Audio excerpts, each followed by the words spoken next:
एक जलती हुई अपार्टमेंट बिल्डिंग में एक फायर फाइटर भाग रहा है। उसके चारों ओर काला धुआं है और हर जगह आग लगी हुई है। अव्यवस्था में वो अपने बाकी साथियों से अलग हो गया था।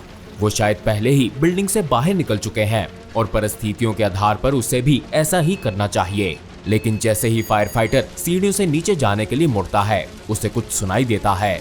हॉल के नीचे एक कमरे से रोने की आवाज आ रही है। फायर फाइटर दरवाजे की ओर दौड़ता है।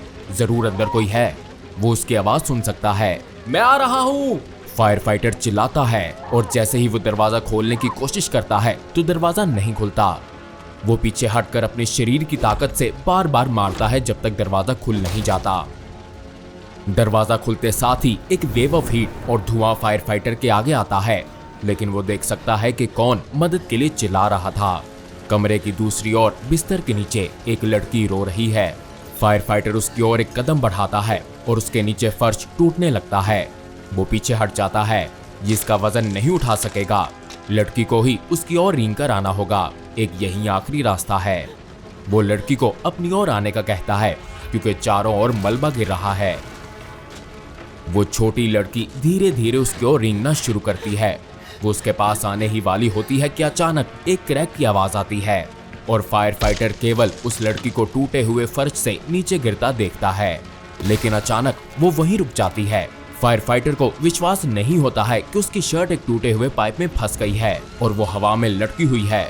इतने में उसका स्टफ्ड रैबिट आग की लपटों में गायब हो जाता है। लड़की उसकी ओर अपना हाथ बढ़ाती है और फायर फाइटर उसे पकड़ने के लिए आगे बढ़ता है।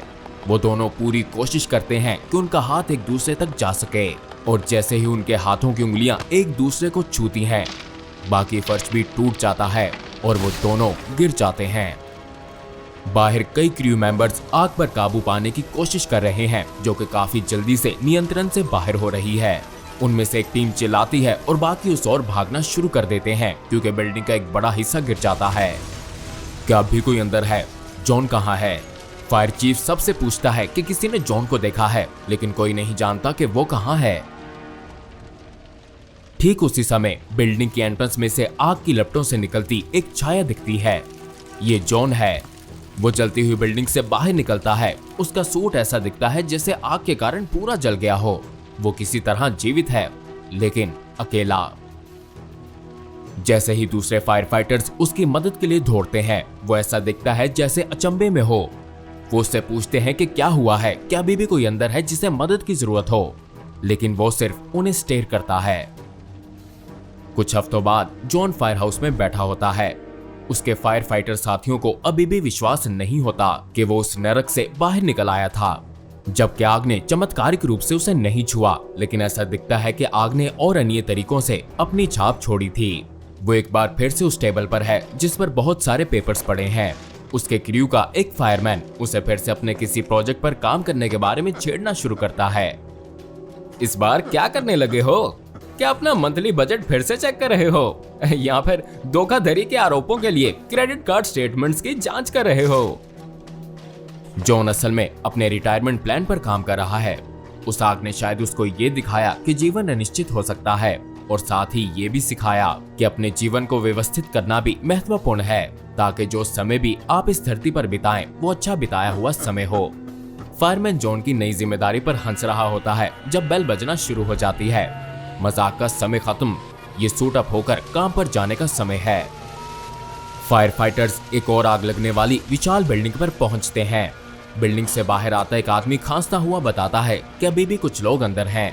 फायर फाइटर्स बिना किसी हिचकिचाहट के बिल्डिंग में जाते हैं। वो दूसरी मंजिल पर तलाश शुरू करते हैं और देखते हैं कि दरवाजे के नीचे से धुआं बाहर निकल रहा है। जॉन गर्मी का अनुमान लगाने के लिए दरवाजे को चेक करता है और संकेत देता है। वो दरवाजा खोलकर आगे बढ़ते हैं। धुआं इतना ज्यादा होता है कि वो कुछ नहीं देख सकते, लेकिन तभी धुएं के बीच ही उनको कुछ दिखा। फर्श पर एक महिला पड़ी हुई थी। वो दोनों उसकी ओर बढ़ते हैं और तभी एक बीम छत से नीचे गिरता है। वो दोनों दूसरी ओर छलांग लगाते हैं और फायरमैन मुश्किल से ही कुचले जाने से बचता है। वो खड़ा होता है और जॉन से कहता है कि क्या वो ठीक है, लेकिन कोई जवाब नहीं आता है। वो जल्दी से चारों ओर देखता है, लेकिन जॉन उसे कहीं नजर नहीं आता, मानो जैसे वो गायब हो गया हो। लेकिन अभी इस सब का समय नहीं है। वो महिला की ओर बढ़ता है और उसे उठाता है। वो अभी भी जीवित है। जैसे ही फायरमैन महिला के साथ बिल्डिंग से बाहर निकलता है, ऐसा प्रतीत होता है कि वो पूरी तरह होश में आ गई हो। चीफ उनके पास आता है, लेकिन फायरमैन केवल अपना सर हिलाता है, जैसे कि वो कह रहा हो कि जॉन इस बार नहीं बच सका। आग से बचाई गई महिला हॉस्पिटल में है।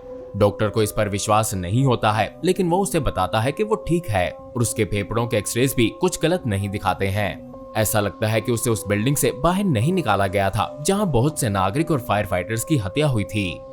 डॉक्टर उसे बताता है कि उसे कुछ और टेस्ट करने होंगे और अगर वो भी क्लियर आते हैं तो उसका हॉस्पिटल में रहने का कोई कारण नहीं होगा।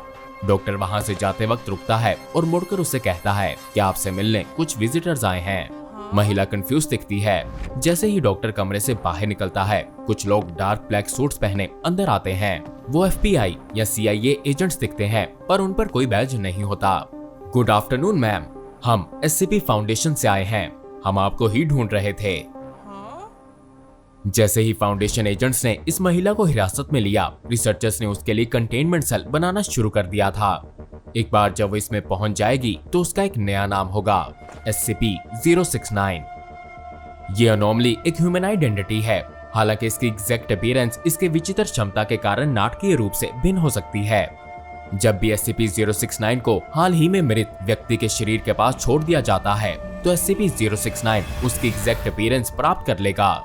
और न केवल SCP-069 हाल ही में मरे व्यक्ति की तरह दिखेगा, बल्कि ये उनके शारीरिक तौर तरीकों, उनकी आवाज और यहाँ तक के बोलने के तरीके को भी प्रभावित करेगा, जिससे ऐसा लगेगा कि ये वही व्यक्ति है जो बेबी मर गया हो। उसी मोमेंट में जिस समय ये उस व्यक्ति का रूप लेता है, उस मृत व्यक्ति की लाश भी गायब हो जाएगी। और ये कैसे होती है, इसका पता अभी फाउंडेशन रिसर्चर्स नहीं लगा पाए हैं। शरीर बिना किसी निशान के गायब हो जाता है और उस स्थान पर केवल एक नई SCP-069 इंस्टेंस उसकी जगह ले लेती है। ये डॉपलगैंगर पूरी तरह से मूल व्यक्ति दिखता है। यहाँ तक के DNA और फिंगरप्रिंट्स भी पूरी तरह से मूल व्यक्ति के साथ मैच करते हैं। उसके दोस्तों या परिवार को ये पता नहीं चलेगा कि मूल व्यक्ति की जगह इस अनोमली ने ले ली है, क्योंकि मृत व्यक्ति के सभी गुणों को लेने के अलावा SCP-069 उसके ज्ञान और मेमोरीज को भी प्राप्त कर लेगा। वो ठीक उसी तरह कार्य करेगा जैसे मूल व्यक्ति करता था, केवल एक ही अंतर है जो उन्हें अलग करता है। जो लोग SCP-069 के परिवर्तन के बाद के दिनों और हफ्तों में इसके पास होते हैं, वो नोटिस करेंगे कि ये व्यक्ति अपने जीवन को व्यवस्थित करने की इच्छा व्यक्त करना शुरू कर देगा, जो कि किसी भी संभावित कार्यों से संबंधित हो सकती है।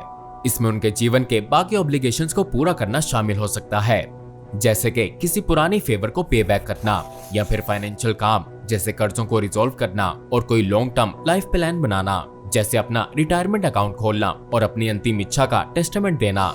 ये अक्सर परिवार के उन सदस्यों के साथ भी मिलने की कोशिश करेंगे जिनसे लंबे समय से कोई बात नहीं हुई थी, पुरानी दोस्ती को फिर से जगाने की ट्राई करेंगे, या इस तरह के और कार्य जो कि वो जीवन में नहीं कर सकते थे और करना चाहते थे इससे पहले कि समय निकल जाए।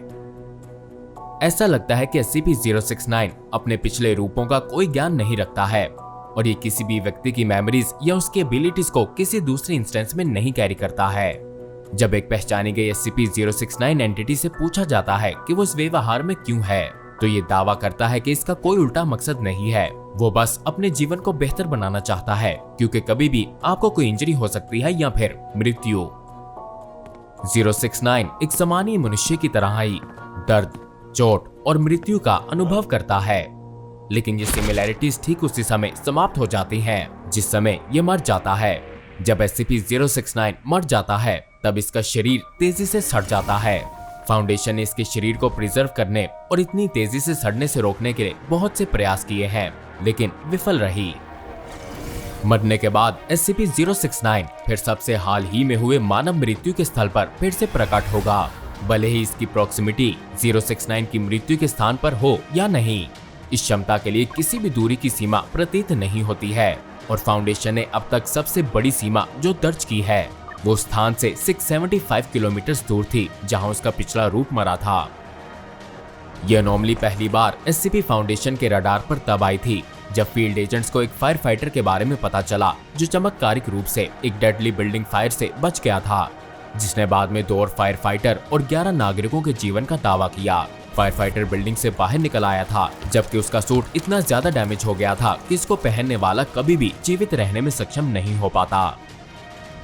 और फिर 3 हफ्तों बाद यही फायर फाइटर एक और विशाल बिल्डिंग फायर की आग बुझाने पर गया था, जहां वो एक धुएं से भरे कमरे में खो गया था और ये अनुमान लगाया कि वो मर गया है, जबकि उसकी लाश नहीं मिली थी। केवल एक नागरिक को बचाया गया था, जो कि उसी फायर फाइटर की तरह दिखाई दे रही थी, जिसे कोई नुकसान ना हुआ हो, जो कि असंभव था क्योंकि जिस कमरे में वो थी वहां कोई भी इतने धुएं के कारण मर सकता था। एक SCP containment team mobile task force G3, जिसे बॉडी स्नैचर्स के नाम से भी जाना जाता है, उसे अगले दिन हॉस्पिटल भेज दिया गया, जहां वो महिला रिकवर कर रही थी। और SCP-069 को आइडेंटिफाई किए जाने के बाद पहली बार फाउंडेशन की कस्टडी में लिया गया। इस अनोमली की कंटेनमेंट बाद में काफी ट्रिकी होने वाली थी, खासकर जब इसकी एबिलिटीज को पूरी तरह से समझा नहीं गया था। इसके इनिशियल कैप्चर के कई वर्षों बाद एक गार्ड, जिसे SCP-069 के सेल पर तैनात किया गया था, एक और SCP कंटेनमेंट ब्रीच के कारण मारा गया और गार्ड की लाश से SCP-069 की दूरी ने उसे उस गार्ड का रूप धारण करने की अनुमति दी। हालांकि ये जल्द ही पता चल गया कि कुछ हुआ था और SCP-069 को दोबारा कंटेन कर दिया गया, पर वो इस बात पर अड़ा रहा कि फाउंडेशन गलती कर रही है और अपने ही गार्ड को कैद कर रही है। लेकिन समय के साथ साथ उसका विरोध कम हो गया और SCP-069 स्टाफ के साथ कोऑपरेट करने लगा। पर यह तब तक था जब तक एक बड़ी गलती नहीं हुई थी, जिसके कारण इसको कंटेन करने के लिए बहुत से बदलाव की आवश्यकता हुई। एक जूनियर रिसर्चर जो SCP-069 को असाइन था, उसने गलती से ये बात उसे बता दी कि उसके परिवार को उसकी मृत्यु के बारे में सूचित कर दिया गया था। इस बात से SCP-069 बहुत परेशान हो गया था, जिसके बाद उसने आत्महत्या कर ली थी। यह अभी तक पता नहीं चला कि उसने ऐसा रिस्पॉन्स क्यों दिया, क्योंकि जब अतीत में यह बताया गया था कि वो एक इम्पोस्टर है, तब ऐसा कोई प्रभाव नहीं हुआ था। लेकिन मूल व्यक्ति की मृत्यु का परिवार को बताने में ऐसा लगता है जिसका SCP-069 पर गहरा प्रभाव पड़ा था। इस घटना के बाद SCP-069 को सुसाइड वॉच पर भेज दिया गया और हाल ही में मृत SCP फाउंडेशन कर्मचारियों को इसकी क्षमता के लिए संभावित लक्ष्यों के रूप में उपयोग करने की योजना को सस्पेंड कर दिया गया। SCP-069 फॉर्मर गार्ड के रूप में अब भी जीवित है और इसे ह्यूमैनाइड कंटेनमेंट साइट 06-3 में रखा गया है। यह भी जोर देता है कि वो ही मृत एजेंट है और अब भी अपने जीवन को बेहतर बनाने की इच्छा व्यक्त करता है। फाउंडेशन के फॉर्मर एजेंट के रूप में दिखाई, सुनने और बिल्कुल इसी तरह एक्ट करने के बावजूद ये नहीं माना जाना चाहिए कि ये वही व्यक्ति है, चाहे कितना ही फॉर्मर फ्रेंड्स या को-वर्कर्स के लिए मुश्किल क्यों ना हो। यदि SCP-069 कभी भी कंटेनमेंट को ब्रीच करने का प्रयास या इसमें सफल हो जाता है, तो इसे नॉन लीथल मेथड से पकड़ा जाना चाहिए। यदि SCP-069 कंटेनमेंट में रहते हुए मर जाता है, तो फाउंडेशन एजेंट्स को उन घटनाओं की रिपोर्ट्स को बारीकी से मॉनिटर करना होगा जहां कोई व्यक्ति किसी तरह निश्चित मौत से बच गया हो, क्योंकि ये एक संकेत है कि अब वही SCP-069 है। इस बीच फाउंडेशन इस अजीब अनोमली को स्टडी करना जारी रखेगी और इसे सेफ क्लासिफाई किया गया है। और यदि हम इसकी क्षमताओं को पूरी तरह से नहीं समझ सकते हैं, इसलिए दूसरी संभावना ये है कि हम इससे कुछ सीख सकते हैं। अब जाइए और डॉक्टर बॉब की फाइल से SCP-3998 the wicker witch lives की वीडियो देखें, जो कि एक और अजीब SCP की कहानी है जो वैसी नहीं है जैसे दिखती है। और हाँ, सब्सक्राइब बटन को दबाकर बेल आइकन को दबाना ना भूलिएगा, ताकि आने वाली हर डॉक्टर बॉब की वीडियो आप तक पहुंचती रहे।